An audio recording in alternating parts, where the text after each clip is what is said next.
Today I'd like to talk to you guys about the TSL assembly on the side of our proportioners that we'd use out in the field and its functionality, why it's important to stay on top of it, what it does, those kind of things.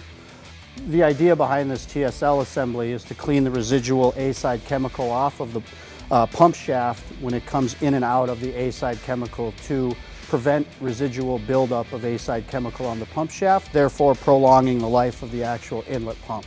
This Reactor 3, this electric model, has the peristaltic pump on it. Reason for this pump being that these smaller Reactor 3 inlet pumps don't have the draw and the suction they need to do it on their own. So on the Reactor 3 electric models only, they install this peristaltic pump to move the TSL fluid in and out of the pump. As you can see here, the TSL fluid in this bottle is getting to be a little cloudy. It's building up some white substance on the bottom, so that's kind of our telltale sign that it's time to be replaced.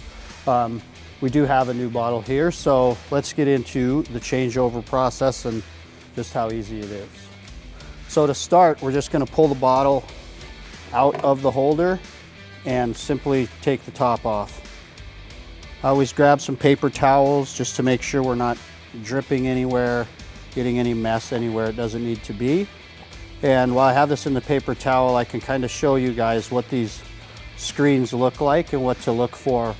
This one looks pretty clean. I'm just wiping it off if there's any residual gunk built up on the top of it, and then just visually wiping and inspecting the screen. Once the screens are all cleared off and cleaned off, we take our new bottle of TSL fluid, put the screen and the tubes back in,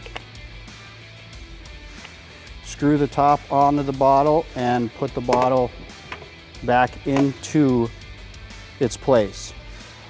Once it's back into place, always inspect that these hoses are in far enough. On the hoses, there's some stoppers here. They look like little zip ties, but we put those there for the fact that I don't want anything resting on the bottom of this container.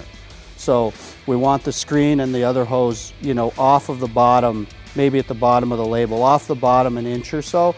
So that's where we have these. As you move these hoses around, you can see that the screen is in towards the bottom, but up, not completely touching the bottom.